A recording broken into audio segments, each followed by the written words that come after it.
Welcome to the first episode of the Bona Fide Scrubs podcast.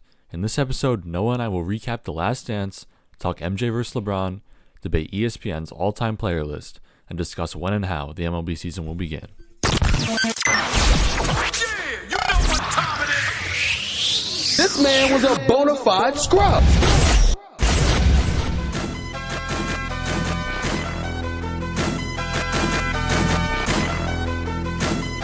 Good morning, good afternoon, and good evening, whenever you may be listening. Welcome to the Bona Fide Scrubs podcast. Will Swanky and Noah Levine with you for about the next hour or so. And since this is the first episode, we do ask that you please leave a rating and review. It helps us get better. It also brings in new listeners to the show. And if we're great, let us know. But if we suck, you can help us get better. So how are you doing today, Will? I'm doing all right. I'm ready to talk about The Last Dance. Yeah, that was a great last two episodes. So what are some general thoughts on the doc? So like, what did you, since we never saw MJ play, like what were your initial impressions of the doc and like how they filmed it and everything? Well, I really like the storyline they laid out.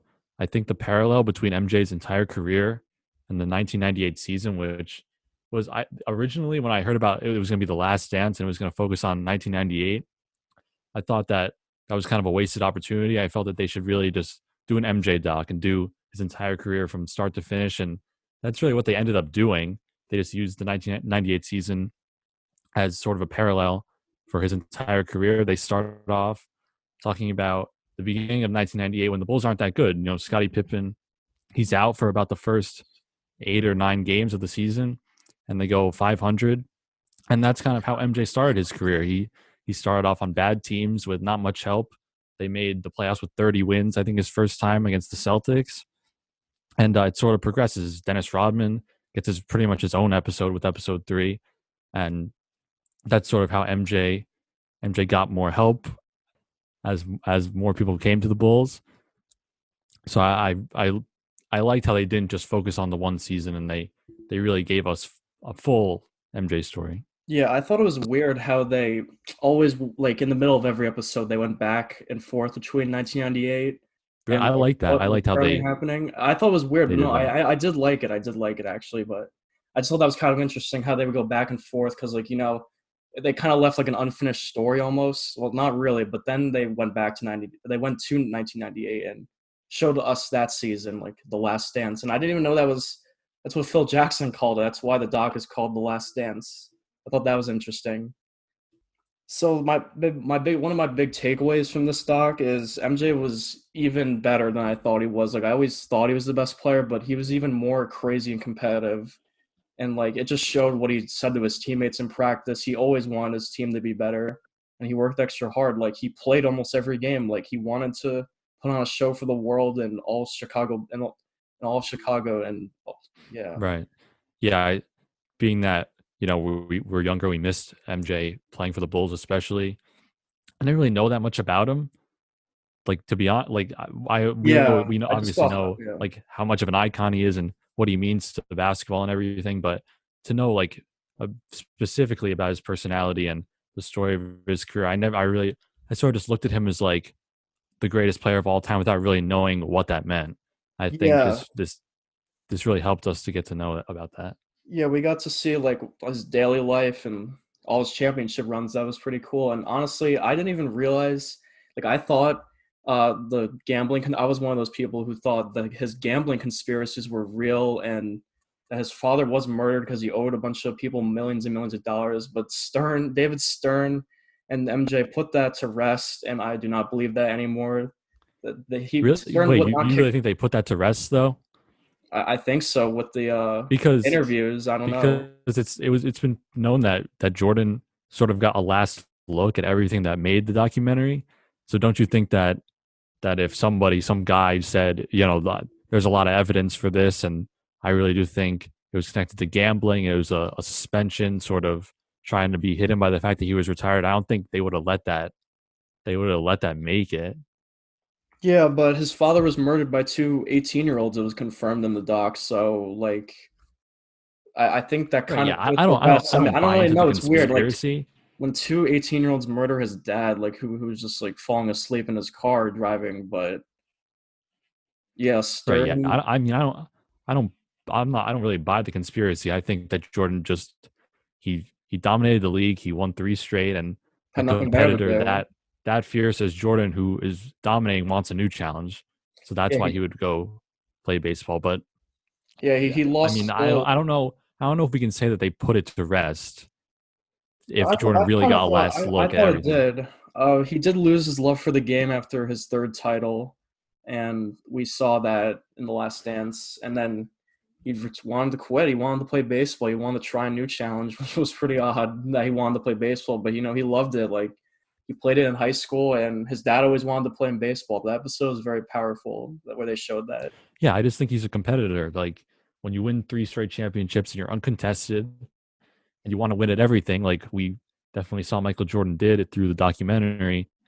You just want a new challenge. And I think baseball was the first sport he really got into, and it was a passion of his dad's. And I think he needed to take on that challenge for himself, especially after he lost his dad. Yeah, and he wasn't very good at baseball. Well, I mean, he batted 200 in Double A. That's kind of impressive. I think it's actually kind of decent because he hasn't played baseball in 14 years at the time when he was 31 playing, and he hasn't played in so long. And then they put him in Double A. Like most first year players get put in rookie ball or like single A ball, and like Double A, that's like equivalent to like college baseball about. So he didn't hit a ball for over a decade, and he was hitting like home runs, Houston bases. Like he was becoming an icon for minor league baseball there. And I didn't even know that Terry Francona was his manager. So MJ really respects Francona because of that. It was Do you he think he would have was made the major leagues if he kept playing? yes, I do actually. I think like Francona said he probably needed 1,500 total at bats. I mean, he batted 200 double A. Like, there's no doubt in my mind. I think he would bat like 270 in single A or something. If he started baseball so late, if he started after high school, he could have been a successful college player and maybe even made the majors then. So, I think if he just kept working at it, because he's a relentless worker, he could have made the majors and maybe made an impact for the White Sox or whatever team he was drafted by. Right. Now, what about these last two episodes, episode 9 and 10? We got probably the one of the most talked about moments of these episodes was that the flu game is now the food poisoning game. Yeah, the five people that delivered pizza to his door. That was interesting. I don't know why. I guess he wanted pizza that bad because they said there was no other places open. He ate it, and they probably put stuff in it. And there you go. He was sick, and he still dropped 38 points and played almost the whole game. That's remarkable. Players now sit after like It's a kind of stub interesting toe. how five people brought him the pizza, because I think that if you're gonna do something to Michael Jordan and you're gonna essentially give him poisoning or Yeah, don't make whatever it so they obvious. would do, why would you make it so obvious? Why wouldn't you just deliver with one guy and just make it as discreet as you could be? I don't know why they would I mean that might feed into was it really food poisoning or not? Because why would they just give it away unless they're just that dumb? I don't know. I don't know. I just think the pizza was probably terrible. Like, who wants pizza in Utah? Let's be honest.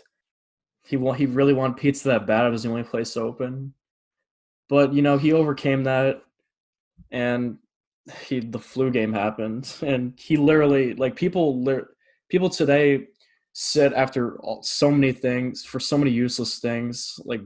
And MJ played while he was sick and scored 40 points. Basically, that's incredible. Like wanted to prove he was still the best player being sick. So, what was your of all the 10 episodes, and what do you think was your favorite that you grasped to the most? I think probably episode 7. I retweeted the ending because they're like Sports Center or something tweeted it out, and I retweeted it because I wanted to watch it again. Just like how he would talk about to his teammates and about his teammates and about just like his drive to win. I thought that was one of the best moments in the entire documentary was that sort of montage at the end of episode 7. So that's why it was my favorite. Yeah, I liked it. That was the one where he played baseball, right? And then Yeah, I he think was so. talking trash to his teammates, or well, not well. He was trying to better them, as he would say. But I mean, Yeah, motivate them.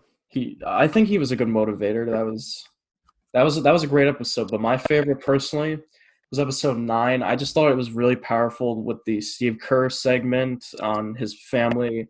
Unfortunately, his dad passed away, and like his well, not as like redemption, but then like I guess sort of an upbringing from that when MJ trusted him and had him pass him the ball and he hit the final shot to seal that game against the Jazz. That was great. And then his speech at the ceremony at the parade that was really funny. Like Steve and MJ, they both respected each other. It seems like from this episode that Kerr was a great friend of MJ.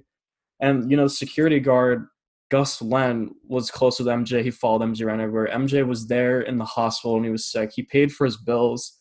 It goes to show how great of a person MJ was off the court. He always had good relationship with his family and his friends and even his security guard.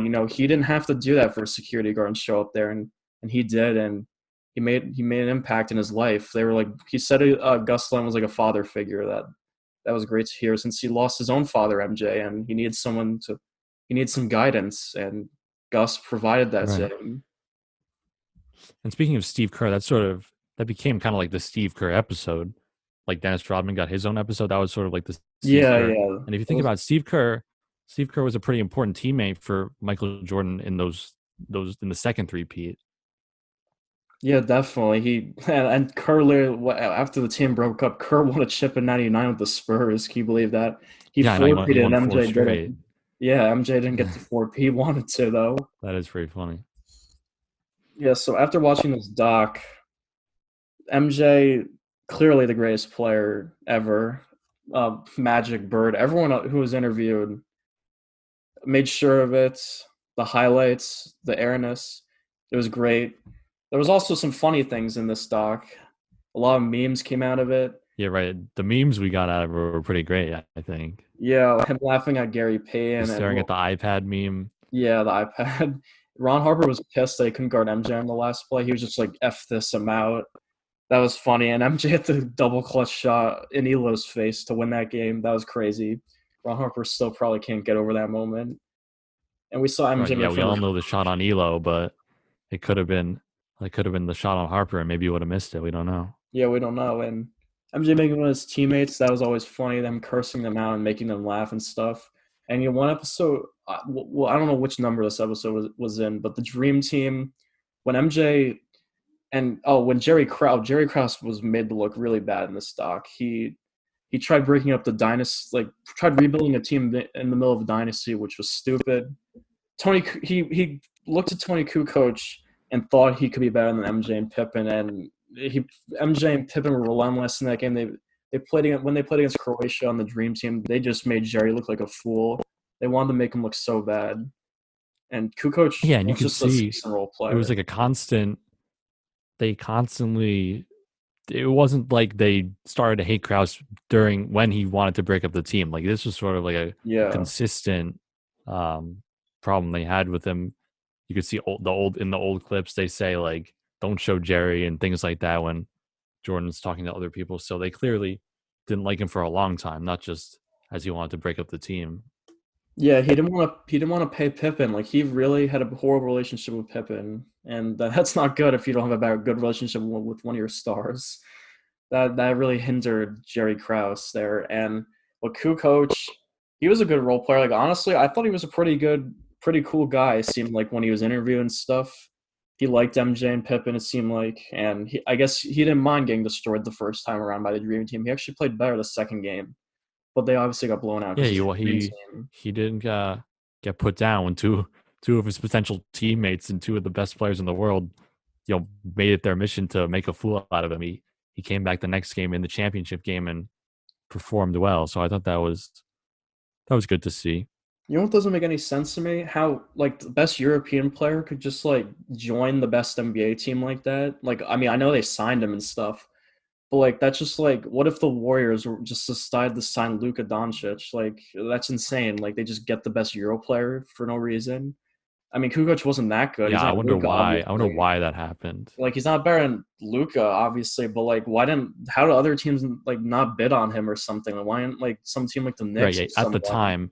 At the time, he was looked at as the best European player in the world, and they Yeah. were just able to acquire him for some reason. I don't actually Yeah, I know mean, he why. he wasn't that good in the NBA, but, like, it's insane, like, but the dream team and Kukoc, they made the game go global, like, now there's so many European players, like, now Dirk's a Hall of Famer, Luka Doncic is one of the best players in the league. Europe it paved the way for European players. They were looked at as inferior to American players back then, and started with Kukoc and the Dream Team and everything. They globalized the game. More people are playing basketball now, year in year out. Like Europeans love the game. Obviously, not as much as soccer, but there's a lot of good Euro prospects every year. Like Frank Ntilikina. I mean, the Knicks. He's from France. Like he sucks, but like whatever. Tony Parker, great French player, and a ton more Euro players. Like as I said, Luca. There's some good Europe prospects in this draft who we don't know much about, but they could be good, could be bad, but the game's more global Yeah, I now. think That was the statement. you'd have to say that basketball is probably the second most international sport. Yeah, behind soccer, definitely. Yeah, in popularity and then just overall talent. Yeah, and so MJ's agent was a big part of his career. Him and his mom forced him to go to a Nike meeting because I didn't even notice MJ wanted to sign with Adidas originally. That's crazy to me. Like he would have been with Adidas, really, but Yeah, his agent was a genius, basically. they thought they can only sell a couple million shoes or whatever, or make a couple $1 million off the Jordan shoe when it first came out. Because Converse was dominating in the '80s, like Larry Bird, Magic. We saw those commercials in the doc. It was not so. Then MJ decided to sign with Nike. His mom made him go. I mean, his mom's a legend for that, and they made over $100 million in like the first year. So like everyone wanted to be like Mike. The Jordan ones. That's like probably the most historic basketball shoe out there, and MJ just paved the way even more for his greatness by having the empire of shoes, basically empire basketball shoes. Yeah, and his agent came up with the Air Jordan. Like that, I thought that was pretty crazy. I didn't know that, this one guy was sort of responsible for how Yeah, iconic the Jordan brand is today.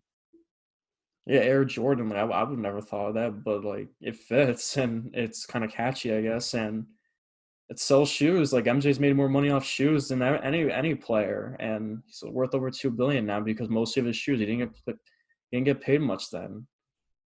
But his agent also, after it's funny, during the doc, David Falk was quoted saying, "If you are not legally blind and you watch this 10 hours and don't realize this is the greatest player of all time, you should probably start watching roller derby."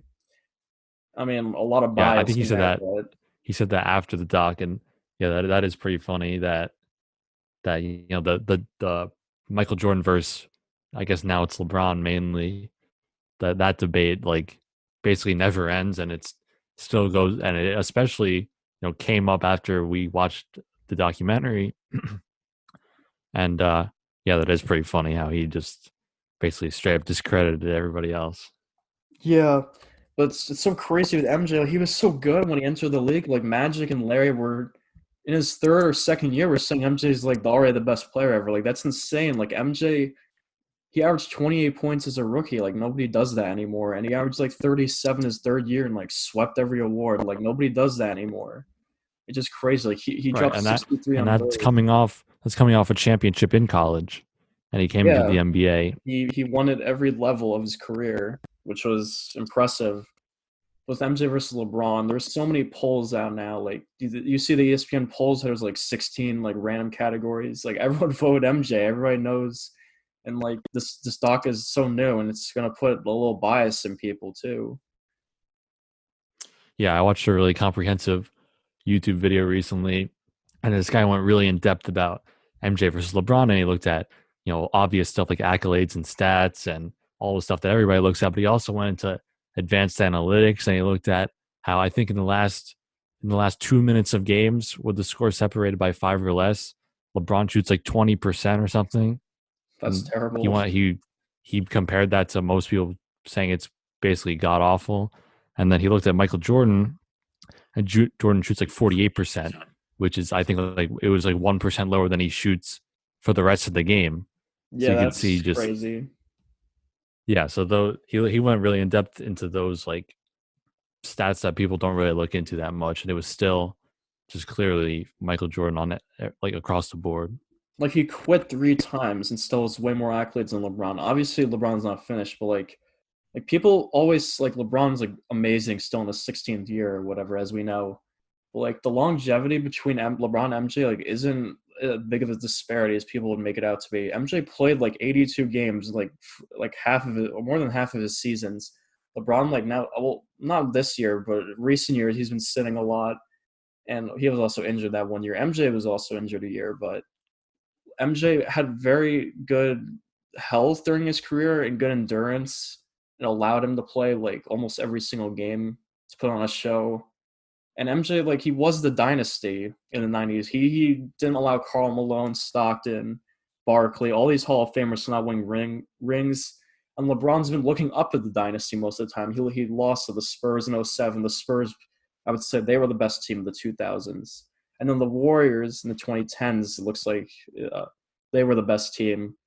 But LeBron, he obviously he had some inferior teammates than MJ, but I think MJ overall just was the better player, and he was the dynasty. Like he has a higher PER, more MVPs. He was a better defensive player than LeBron. But just think of it like this: MJ is the best scorer ever and one of the best defenders ever. LeBron's not better than him at defense or scoring, so it just shows that how great MJ was.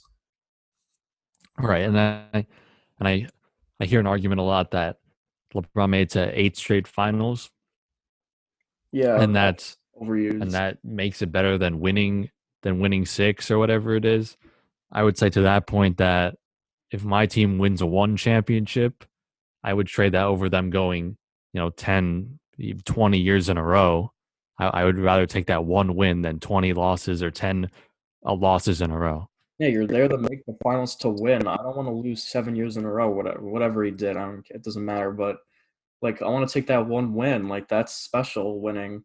Like he obviously had crap teammates, 2018 LeBron, but like he lost, so like it's still stay on his legacy. Right, more appearances definitely doesn't Does equate to a championship win. That doesn't really make very much sense. Yeah, and this leads us into the next topic. Like our so ESPN they recently put out a top 10 player list, which was interesting how they released this around the same time the MJ doc finished. I don't know, maybe it's coincidence. I mean, MJ is the GOAT, and also ESPN thought he was the GOAT too. But their ranking was they had MJ first, they put LeBron second, Kareem third, Bill Russell fourth, Magic Johnson fifth, Wilt sixth, Larry Bird seventh, Tim Duncan eighth, Kobe ninth, and Shaq 10th. So what do you think of this list? Yeah, I was trying to figure out what they valued the most when making this list because clearly you would think that championships are pretty highly valued, being that Bill Russell is fourth. I think that's probably the most controversial positioning in Yeah, I this didn't list. want But to. but Will Chamberlain is above um, Tim Duncan and Kobe, and they have more championships, obviously. So I figured it couldn't be that. Yeah, how many championships does Will have? Does he only have like one or two? Like I think he has like two. he kind of got killed by Bill Russell, and then he was on the '72 team, the Lakers, right when they lost to the Knicks. I think he was on Yeah, that team with Jerry West, so they lost that. So yeah, he's been losing a lot, kind of, and so we both made top 10 lists. So do you want to read yours first? yeah, I can go first.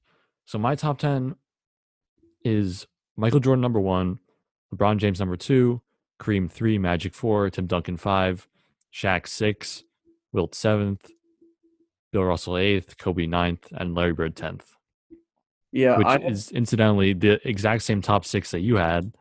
yeah, I don't I think Bill's a little worse than you put him. I have well I will well so we have the same identical six, which is MJ, well top six. MJ, LeBron, Kareem, Magic, Tim, and then Shaq. So I put Kobe seventh because where'd you put Kobe? Ninth? Yeah, I I thought put it him was ninth. I mean, there's the fact that we have the only the bottom part of the list. like varying. I think you could pretty much go either way with most of these. I think the fact that we have a solid top five and the fact that we have Shaq sixth, it's kind of like whatever there. But the solid top five, we both agree on. I think that's it. It matches up with ESPN for the most part, right? They just have Bill Russell instead of Yeah, Tim Duncan. I'd Bill 10th. Like I like discrediting the 60s players, as you know. I had Wilt ninth. I had Kobe 7th. I thought he was a better player than Bird.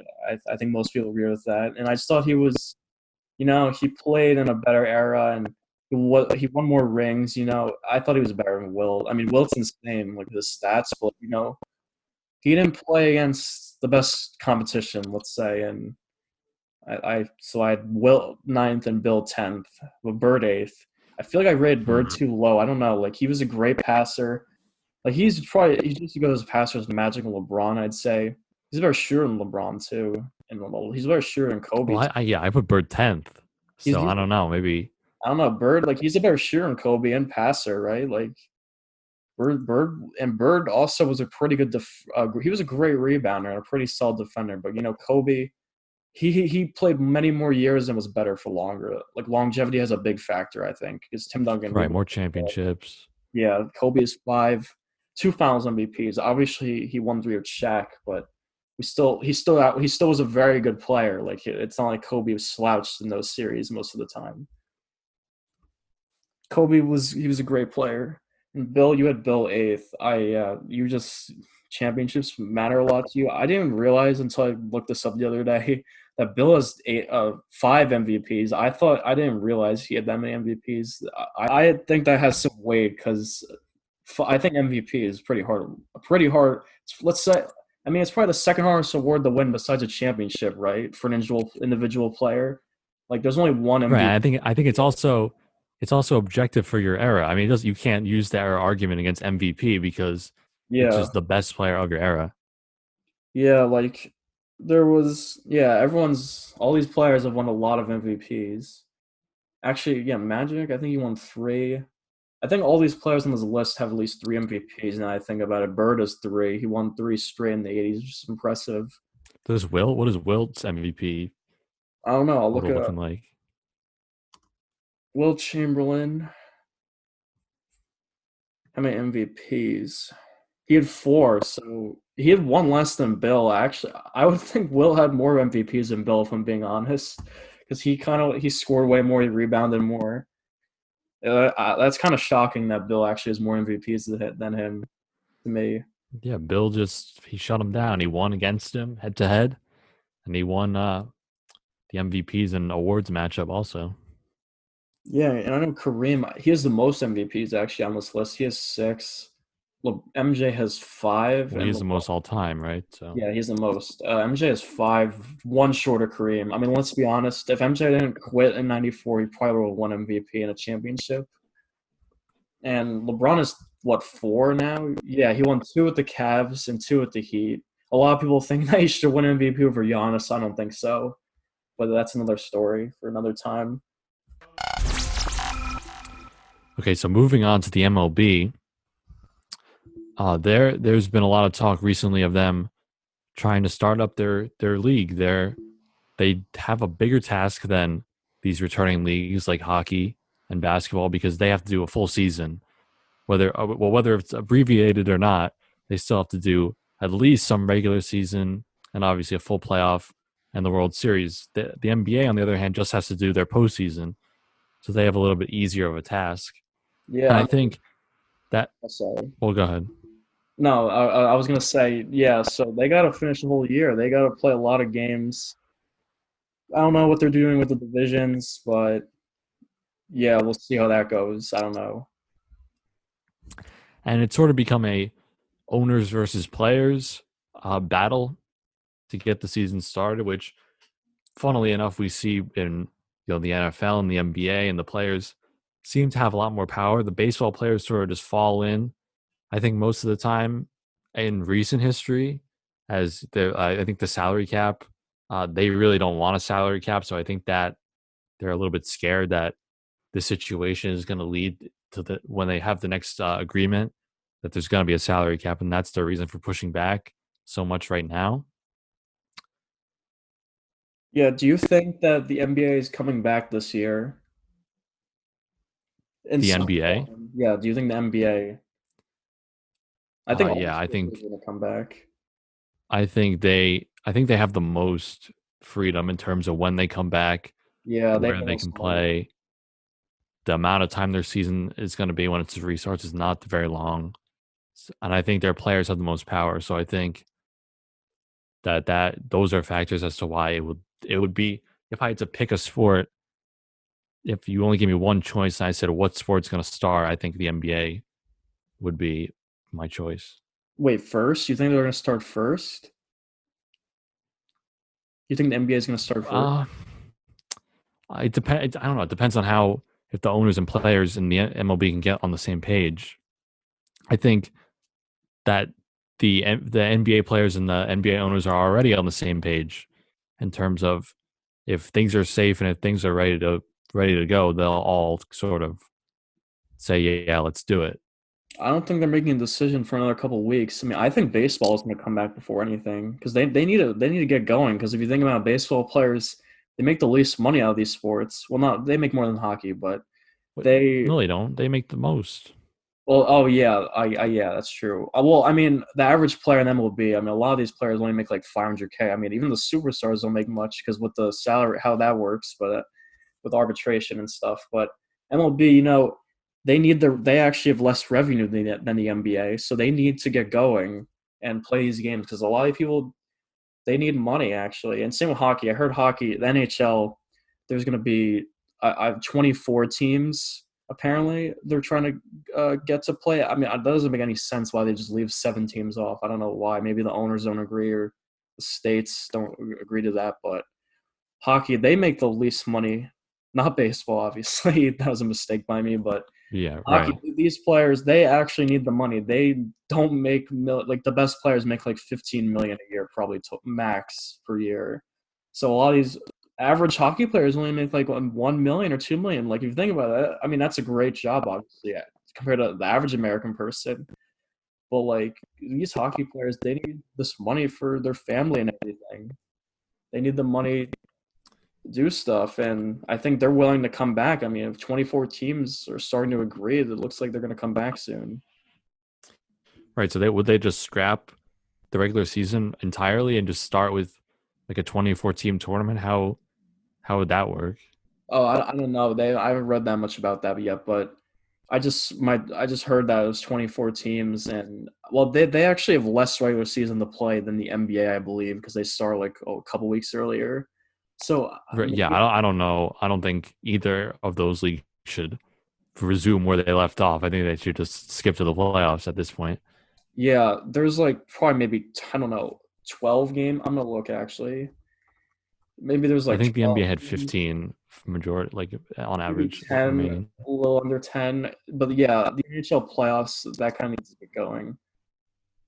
But yes, they need to definitely get going there. But MLB, they have their league probably they don't have that much money, but they need to get going because it could impact future seasons significantly more than the NBA, I'd say. Because if they don't play soon baseball, like they need to play outside. They can't start playing in October or September really. Like they kind of need to get going. Well, 82. there are domed stadiums, and I think if you end up getting to a point where you have to have sort of a bubble league and everybody's in the same city and all these teams are sequestered in the same spot, that they could just do all the they could find domes and do all the games in an indoor stadium should they have to. I think they would rather do that than lose out all their revenue. Yeah, MLB can't afford that. But I remember there was reports a couple weeks ago that they were thinking of playing all the games like Arizona, Florida. But now it looks like with the coronavirus, I guess the cases are going down, and the states feel more inclined to gain money and have games happen that they're gonna just play them in their home ballparks now, which I thought was interesting. Even though how badly Right? I know New York, even though that's obviously like the worst hit place, uh, the governor there was encouraging teams to and the sports to come back yeah, even right now. So I think that. that's maybe a good sign for all of these leagues. And I think it would Yeah. be certainly easier for them if they could start in their own city rather than have everybody go to one or two places. Yeah, if you think about it, maybe like 10 or so states actually opened up like in-person dining recently. Well, not recent, maybe even in like 2 weeks ago they opened in-person dining. So a lot of states are open. New Jersey and New York aren't, but New York really they need that they want that money, and if if Mets or Yankees are gonna play at home, it's gonna be in their home ballparks, it looks like from now on, with no fans, just like the rest of the league.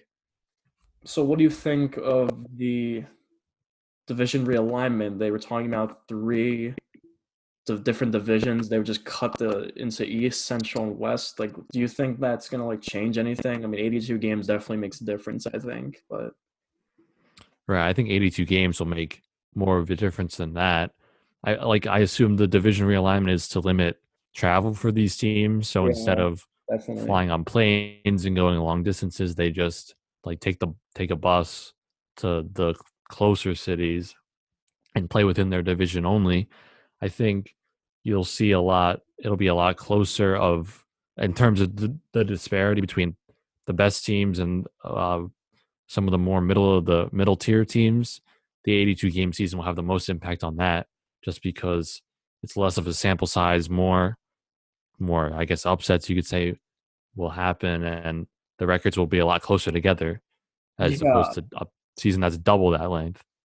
yeah. I don't know. I don't like 82 games. I would prefer more, but obviously with this pandemic, they can't really. Doesn't look like they're gonna be able to do that. But 82 games, that's like nothing. I feel like an MLB season, like so many maybe the teams that we thought would be really good can only be a few games over 500 in this because if you have a bad week or a bad 2 weeks, your record's not going to look so good. There's only 82 games, so you got to hustle it. Like every game, the thing about 82 games, every game matters here. Like as a Mets fan, we always suck at the beginning of the season, then we start playing, I guess, better when we're out of the race or we're trying to chase the playoff race. If the Right. Mets, There's no room for that when you're 10-30, and yeah, then you start going on if you win 20 straight, you're just back at 500 with a third of the season left. That's not really going to help you very much. yeah, like if you finish 35 and 47, like in the NBA, that could be the eighth seed in the East because the East is freaking terrible. But MLB, like that's gonna be tough to make the playoffs, maybe. And with the world champion Nationals last year, they were like 19 and 25 in the middle of May, and then they ended up winning 90 games and won the World Series. Like that's definitely not. We're not gonna see a team like that this year with 82 games. You're 19 and 25, you're screwed almost. And also, as a Mets fan, I don't like this division realignment because if we're playing in the East, our NL East is tough already. And now we're gonna add the Yankees and Rays. The AL East has got some. Right. Yeah. It does. It mixes up It's interesting. everything pretty much. They'll play the Yankees more than one or two series like they do per year. I guess that's good for the fans, but there is no fans in every ballpark. So I don't Yeah. That know. is going to be funny how that impacts how every sport is going to play out too. Because I mean, we're going to get an NBA Finals this year with nobody in the arena. That's so It's going to weird. be pretty interesting how that's going to be. Yeah, I feel like that isn't even like a legitimate championship because like the crowd like makes such an impact in a sport like basketball. I feel like Well, and yeah, people are going to say that. I think for sure. If like why or would at you want least to the play? question will be thrown out. Yeah, like why would you want to play in a summer league gym and have nobody there? Obviously, that sucks. But I just feel like this is a cancel the NBA season. They have the most leniency of baseball. I feel like you don't even need fans every good time because the Rays play every damn game without fans, and they seem to win every game. So I don't know. Basketball, Well, I feel like that needs fans the most, or football. well, right. I mean, when you get into these bad teams that have no fans, like the Marlins and the White Sox have like low attendance most of the time. Like it's not gonna matter when you're playing the regular season. You're like, yeah, okay, whatever. But once we get to the World Series, when it's high profile teams that are really great and they're going up against each other, and like that is gonna be where it's really strange, as opposed to these terrible regular season matchups that nobody goes to anyway. Yeah, 82 games. That's like the Yankees. Like we thought they were going 100 games if they had a full season. Most people thought so, and you could attest to this, you're a Yankees fan. But they now like they've like every game matters. So like the Yankees, if they win 50, they could go 50-32. Like that's a good record like halfway through the season. But this is the full season. Like that may not even be like the best record in the AL. I don't know. Like the Twins are really good. It's gonna be the Twins, Yankees, like Astros fighting for all that. But like every game matters now. Like it's intense, but like there's no fans. So like I don't know what the atmosphere is gonna be like for every game, especially in the Bronx and Could you like imagine if a team went 82-0? I mean, that doesn't even happen in basketball, so that's not going to happen in baseball. But Or like, what if they went 73-9? well, that's not happening because it's baseball. Like the Yankees are probably going to start the season like fifth. They're going to lose. Like they're going to go like 20-7 to start the year, and like yeah, 20-9 or something. And there's your 9 losses. It's over. And Well, but they had Bryce, slow starts too. You look at the last two seasons; they began like they'd be like 12-8. Like they don't go off to 11-0 starts at the beginning of the year either. So only the Mets I go. think it's gonna impact teams across the board. I think it'll help some teams, maybe teams that you wouldn't expect to be as good. I think it'll hurt, one or two teams that we might have thought are going to be at the top of their divisions, but they go, I don't know, 15-12, and it becomes too much for them to catch up from. Yeah, like a team that I thought coming into season was going to make some big strides was the Cincinnati Reds. And now, well, the NL Central was a kind of a decently hard division, but now, like so the Reds. So a little bit about them. They have a really good pitching staff now. Luis Castillo, he's blossomed as a prospect. He looks like an ace. They also have Trevor Bauer and Sonny Gray, your boy. Well, not really your boy, but he was on the Yankees and he sucked for them. But he revived himself because he doesn't have to pitch in the Bronx and all that pressure. Now he's in the middle of nowhere pitching well. It's funny, but the Reds. And also that guy who hit like a home run, like whatever, 8 straight games to start his career. I forgot his name, but the Reds were starting to build a good foundation in pitching and offense. And now that they added the AL Central into their division, if we combine Centrals with the Twins, who are like 100, they were going to win 100 games easily. The Twins are the best offense in baseball, maybe besides the Yankees. And the Indians are no slouch. Like they've been consistently a good team every year. And they're NL Central's always tight. So like maybe the Reds could go 40-42 instead of like making a wild card spot in a real season. They kind of suck this year. I don't know. I thought they were going to take strides, but now the season's cut in half. And is there any team that you would think that would be impacted by this a lot? By the way, the division realignment or how they play? I don't know. In terms of top teams, maybe. But I think the Twins, what you said was pretty accurate. I think once you sort of bring in those central teams that are always competitive, like Yeah, they have such a Cubs and the AL Central is pretty weak in itself. When you bring in the better NL teams, it might get tough for them. So they might struggle a little bit based on an increase in competition. Yeah, I think we could agree though that the East is the best division by far if they combine teams. You got the Yankees, the Rays, the defending Nationals, the Phillies and shoot, I forgot about the Braves. The Braves are really good, and the Mets and Phillies are like a little tier behind all those teams. Like every game's gonna be really competitive in the East division. The Blue Jays, like they were pretty bad the past couple years. Looks like they could make some little strides and maybe ruin a team's season at the end of the year. We don't know. Orioles are awful, and same with the Marlins. They have no hope. But like every team and the Red Sox, every team has a pretty good foundation. Like we know what we're getting from all these teams, and it could screw up each other's records. We don't know if they play each other a lot. So as we were talking about the division realignments and how that's going to impact everything in the 82-game season, Bryce Harper posted on his Instagram page a very interesting idea. So for his season, he wanted the MLB to like the East and the West. So I mean, I don't see a difference between that idea and the three divisions. I don't know. What do you think? Like, I don't see them. Like, it's not I that. think I would say that I like it better than the Really? three divisions. I think yeah. I mean, you're going to play more of a more variety of teams if you expand it to East and West. It gets a little bit controversial, I guess, if you got to decide what team is in what is in what coast. But I don't know. I think I like that better than three divisions. I mean, yeah, I guess it gets stuff a little less congested. Well, no, actually makes it more congested, probably. But I don't know how it would work. But anyways, Harper, he wants 31 days. Oh, well, in each month he wants. Well, obviously there's 31 days, but he wants like a game each day. So he wanted this would be 135 games. So he wanted 31 games in July, August, September, October, and November would be 15 games. So I guess we start from July 1st by reading this. And he wants an off day every 2 weeks on a Monday and a Sunday doubleheader, 7 games. I mean, I think this would be kind of sick. More 135 games. I mean, that's only 27 less than regular season. So it would give us a lot more meat on the bones as a baseball fan. And I think a Sunday doubleheader, that'd be kind of cool. 7 innings, seeing your favorite team play a doubleheader, which is great for the fans. This also brings in a lot more money, 135 games. But he also wanted 30 players on each team. I think there's 40 on an active roster, so that's like 10 less.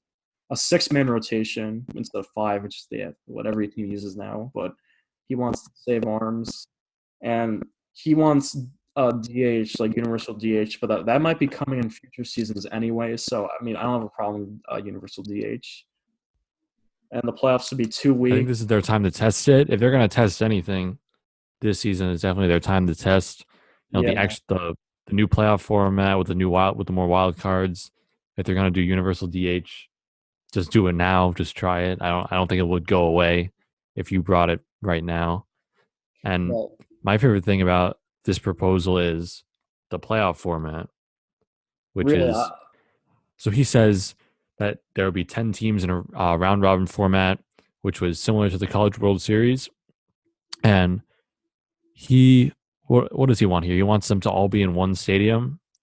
yeah, that's Is fine. that what? Yeah, he wants them Yeah. to win. So, yeah. So if you win the series, you move on. If you lose, you play another team that lost, and the winner of that moves on. So I guess it's like double elimination. Yeah, 3 game series, and it's he wants it 10 teams. I think MLB wants 14 teams in the playoffs, like originally this year. I mean, I don't know. I think that's fine, I guess. With 82 games, they should add a few teams anyway, because everything's so congested, and it's more fair to the teams if there's 14. But yeah, he wants the College World Series style. And he also, what is he saying here? He wants the All Star game and Home Run Derby to be basically after the season is decided, like in the days off between the end of the playoffs and the World Series. He wants the All Star game and Home Run Derby. I mean, yeah, I think that's fine. I mean, if you think about it, it really doesn't matter when they do the All Star game or the Home Run Derby. Right. I mean, the Pro Really, Bowl is that's basically what the Pro Bowl is. yeah, the Pro Bowl is awful though. Like the All Star game and Home Run Derby are like great for new attracting new baseball fans too. But they could do the awards at this time. He doesn't note that. I don't know. I'm gonna disagree with you. I don't like the College World Series. I kind of styled that Really? for once. I don't like it. I just think. I mean, he wants 10 teams.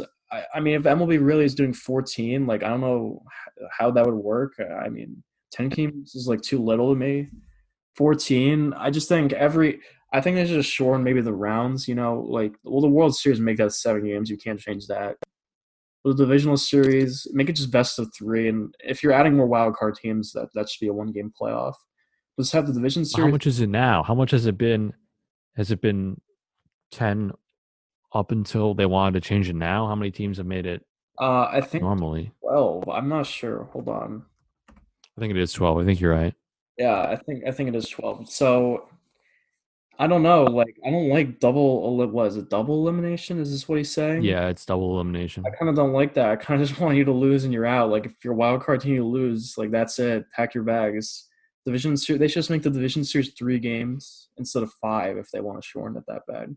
But like if you think about it, they could play every series the same amount of games they always do. If they're playing in a warm stadium in November, like it doesn't really matter what month it is, and they're also generating more money. So like like MLB would never do this idea. Like if they really want money and if they're actually going to play in a Texas stadium or a warm place, like why wouldn't they just have 14 teams and give every fan like the maximum games in a series, like 5, and then the championship series 7, World Series 7. Like, I mean, it's a cool idea, I guess, as a player, but I don't know. As a fan, I don't really like that idea of double elimination.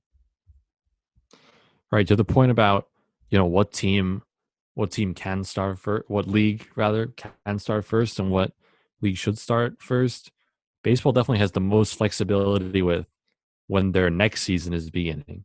So Yeah, as we get into these later months, it kind of becomes the leagues are on the clock because they gotta worry about their next season. While baseball kind of has, if they go into playing in December, their next season isn't going to start until April, so they got a while to yeah. sort of work on it and work it out. That's why the NBA doesn't know like when they're gonna start, what they're doing, because whenever they start, it's gonna impact future seasons no matter what. Same with hockey, like NBA. I mean, let's say they start in July, like when the MLB does. They're gonna play. I mean, I don't know if they're gonna finish the regular season, but if they do a playoffs, start playoffs, that could go until August or maybe September if they do a full playoffs. But if they there's even more time spent if they're doing the last 15 regular season games.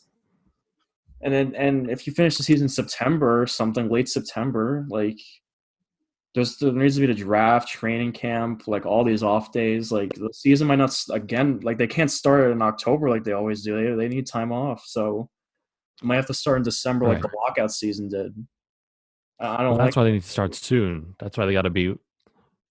That's why they should be the first league to start because they got to worry about a following season. I think the NBA basically canceled sports for everybody else. Yeah, I think if Rudy Gobert got sick a week later, I think we would have waited a week later yeah, as opposed definitely. to the I day mean, that we did. So I think they sort of set the tone for the rest of the leagues, and I think if they start soon because they have to, I think the rest of the leagues can follow them.